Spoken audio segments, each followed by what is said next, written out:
Om Swastiastu. Baik, pada kesempatan kali ini, kami akan mempresentasikan salah satu materi manajemen layanan TI, yaitu Service Request Management. Namun sebelumnya, izinkan kami memperkenalkan diri dengan saya sendiri, Komang Tia Finandita Kusumadewi, dengan NIM 2215091044, dan rekan saya. Dan saya sendiri, Dewa Putu Aditya Gunawan, dengan NIM 2215091047. Dan saya, Ketut Melan Kartika Putri, dengan NIM 2215091067. Igi Data Krisna dengan NIM 2115091037.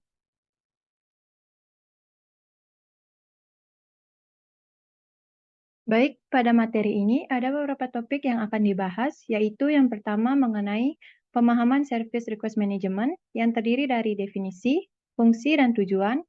Yang kedua ada langkah utama yang harus dilakukan dalam Service Request Management, dan yang terakhir contoh dari Service Request Management. Baik, untuk materi yang pertama akan dijelaskan oleh saya. Sebelum kita menjelajahi lebih dalam Service Request Management, kita perlu tahu definisi dari Service Request Management. Jadi, apa itu Service Request Management? Service Request Management merupakan proses yang melibatkan pengelolaan dan penanganan permintaan layanan dari pengguna atau pelanggan. Service Request ini dapat meliputi permintaan perbaikan, permintaan informasi, atau permintaan bantuan dalam menggunakan produk atau layanan perusahaan.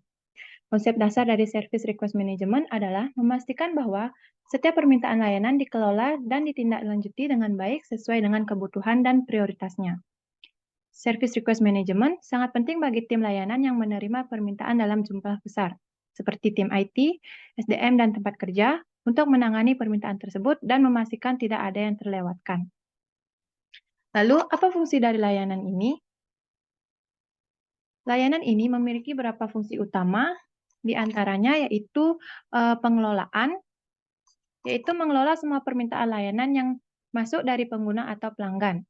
Ini termasuk permintaan untuk bantuan teknis, akses ke sistem, perubahan konfigurasi, dan yang lainnya.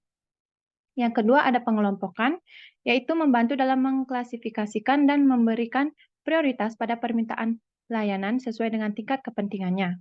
Ini membantu tim IT dalam mengalokasikan sumber daya secara efektif.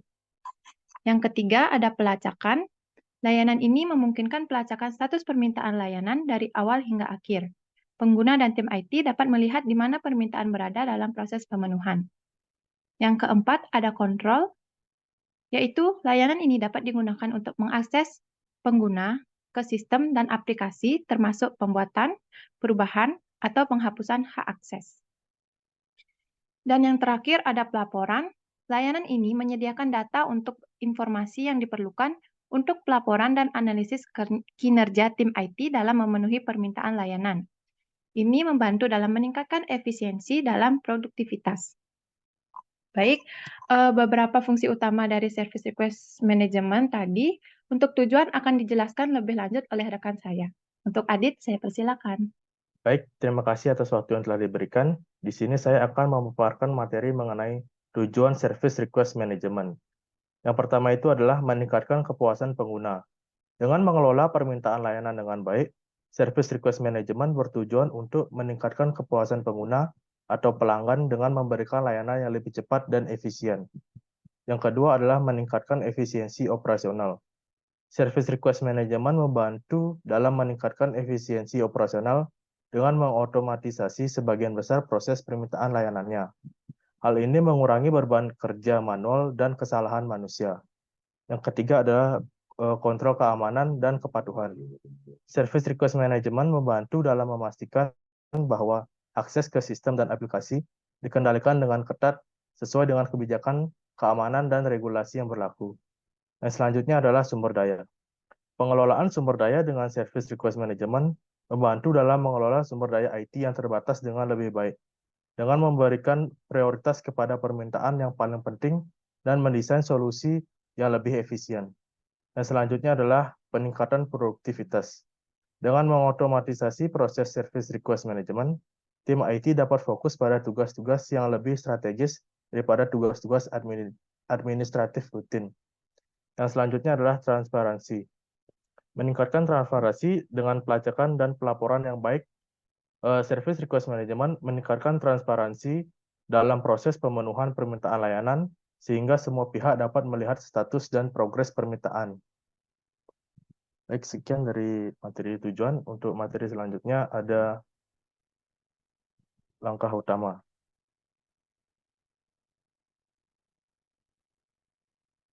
Untuk moderator.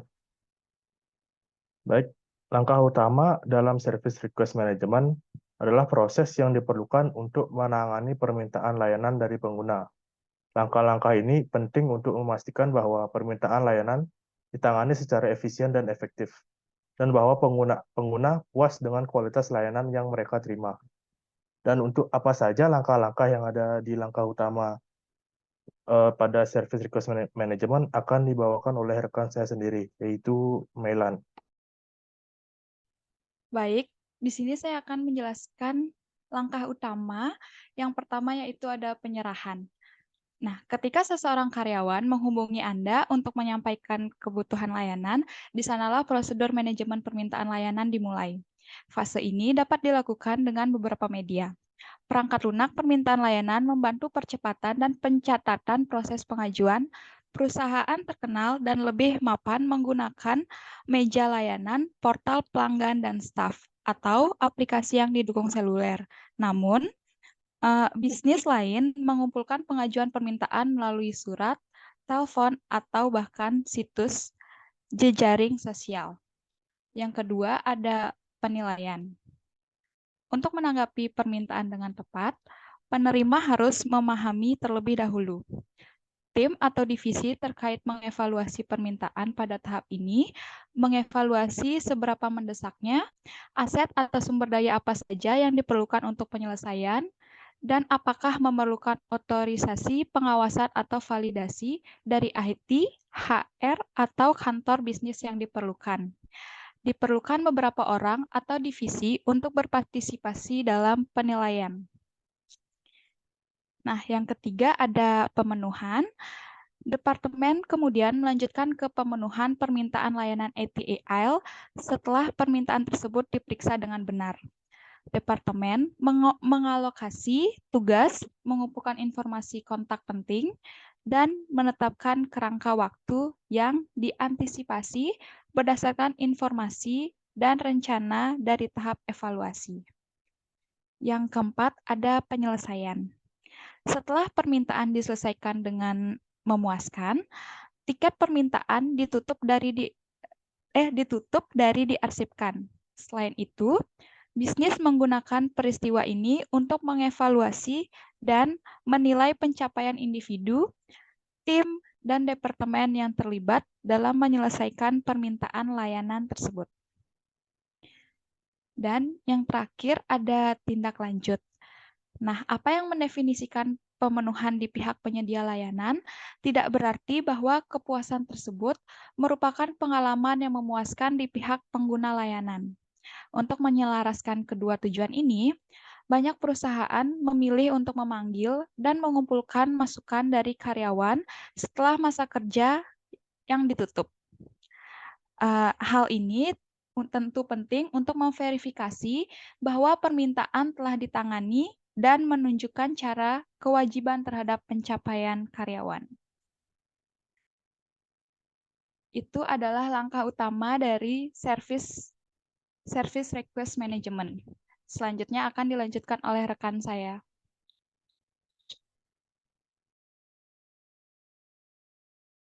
Baik, terima kasih atas kesempatannya. Di sini saya akan menjelaskan tentang contoh dari Service Request Management.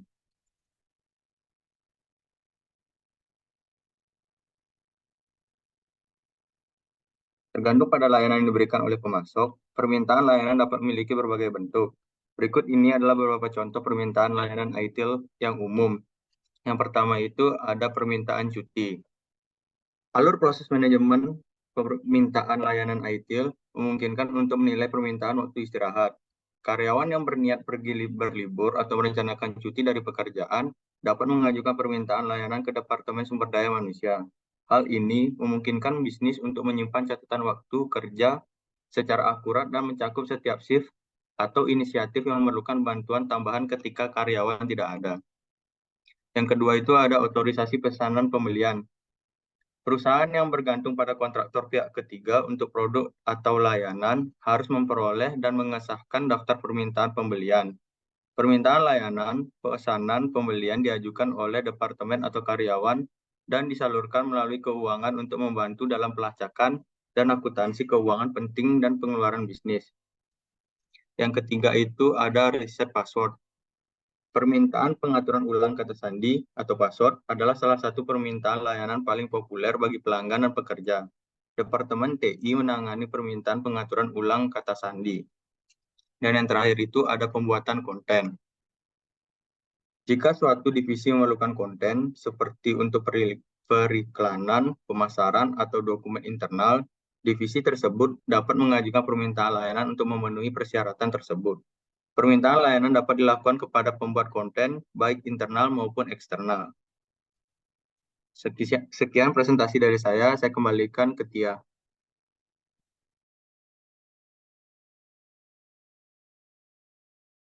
Baik, terima kasih semuanya. Sekian materi yang dapat kami sampaikan mengenai Service Request Management. Kami mohon maaf apabila terdapat kesalahan kata yang tidak disengaja. Kami tutup presentasi ini dengan Parama Santi. Om Santi Santi Santi Om. Terima kasih.